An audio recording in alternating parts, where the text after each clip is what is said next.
the glossy buckthorn is rose.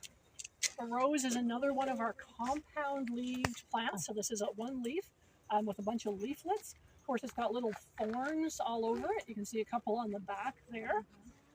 Roses, I think everybody knows what a rose flower looks like.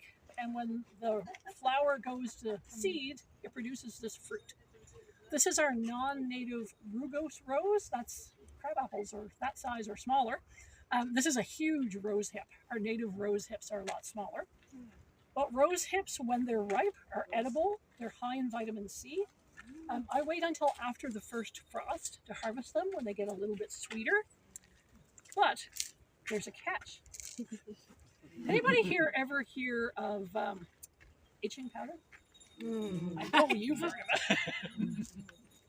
So for those that've never heard of itching powder, when Rod and I grew up many, many moons ago, there were things called comic books. And in the backs of comic books were novelty items that you could buy. So things like X-ray vision glasses and sea monkeys and silly putty. And one of those things was itching powder. Came in a little tin, and you take a pinch and you put it down somebody's back to make them scratch forever. And I tell you that because this is where itching powder comes from. Inside rose hips are seeds, and on the tops of the seeds are little silver hairs. You see those hairs? And those hairs were extracted and processed to make itching powder. So I tell you that because if you don't want itching powder down your back, you don't want it in and coming out.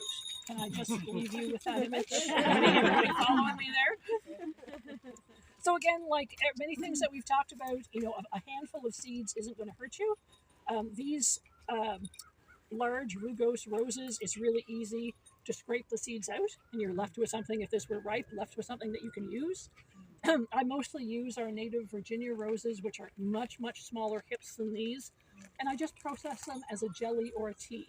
So a jelly, I'm filtering through cheesecloth, and a tea, again, I'm sieving, so I'm getting rid of those hairs, not having the itchy bum effect. So roses.